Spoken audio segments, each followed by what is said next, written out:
เธอไม่ผิดที่ทิ้งฉันไปไม่เป็นไรถ้าความพอใจของเราต่างกัน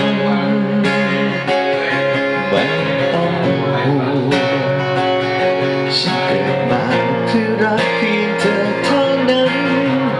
และยังจะทำหน้าที่ต่อไปแค่อยากรู้ว่าเธอยังเป็นสุขใจลมหายใจยังสดใสเหมือนเคยได้ฟังแค่อยากรู้ว่าคนที่อยู่ข้างเธอนั้น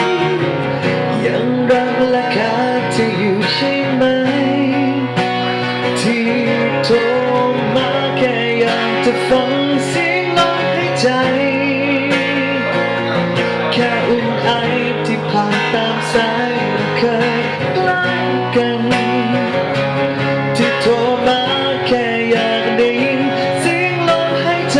คนเคยรักกัน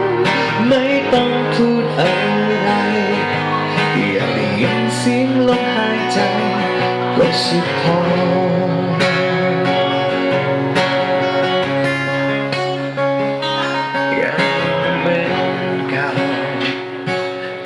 เข้าใจ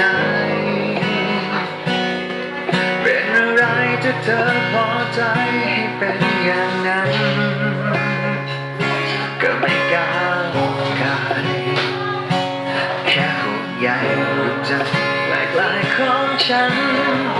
และยังจะเหมือนเดิมตลอดไปแค่อยากรู้ว่าเธอยังเป็นสุขใจลมหายใจยังสดใสเหมือนเคยได้ฟัง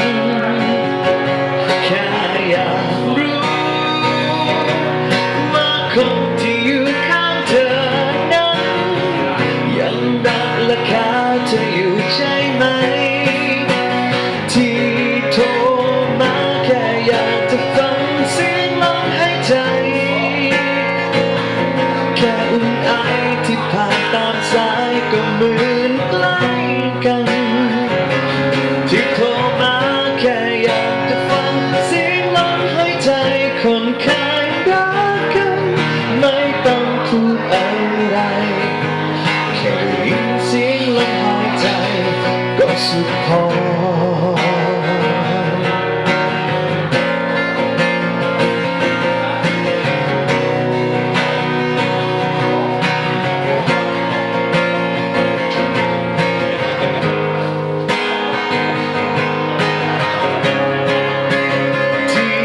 โทรมาแค่อยากจะฟังเสียงลมหายใจแค่อุ่นไอที่ผ่านตามสายก็เหมือนใกล้กันที่โทรมาแค่อยากจะฟังเสียงลมหายใจคนเคยรักกันไม่ต้องพูดอะไรแค่ได้ยินเสียงลมหายใจก็สุดพอ